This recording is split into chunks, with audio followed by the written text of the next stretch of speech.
একবার এক বাঘ গভীর জঙ্গলে শিকারে বেরিয়েছিল। অনেক খোঁজাখুঁজির পরেও সে কোনো শিকার পেল না। হতাশ হয়ে সে একটি গাছের নিচে বসে পড়ল। এমন সময় তার পাশ দিয়ে যাচ্ছিল এক শিয়াল।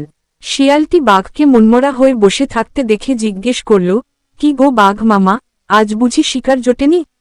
বাঘ রেগে বলল, চুপ কর, সারাদিন ঘুরেও কিছু পেলাম না, এখন তোকে ধরে খেতে পারলে পেটটা ভরত।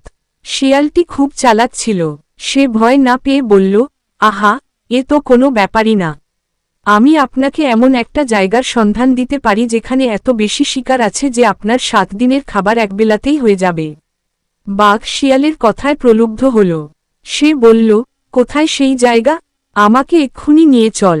শিয়াল বাঘকে সঙ্গে নিয়ে চলল এবং একটি গভীর কুয়োর পাশে গিয়ে থামল।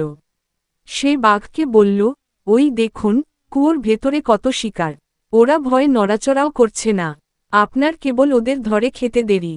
বাঘ কুয়োর ভেতরে উকি দিয়ে দেখল। কুয়োর শান্ত জলের মধ্যে সে নিজের প্রতিচ্ছবি দেখতে পেল। বাঘ ভাবল, ওটাই বুঝি তার শিকার। সে আনন্দে আত্মহারা হয়ে কোনো কিছু না ভেবেই শিকার ধরার জন্য কুয়োর মধ্যে ঝাঁপ দিল। শিয়ালটি দূর থেকে এই দৃশ্য দেখে হো হো করে হাসতে লাগল। বোকা বাঘ কুয়োর ঠান্ডা জলের মধ্যে হাবুডুবু খেতে লাগল, আর শিয়াল নিজের বুদ্ধির জয় দেখে মনের সুখে অন্য পথে চলে গেল।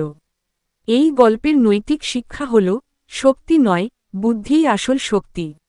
গল্পটি ভালো লাগলে চ্যানেলটা সাবস্ক্রাইব করবেন আর ভিডিওটা একটি লাইক দিবেন।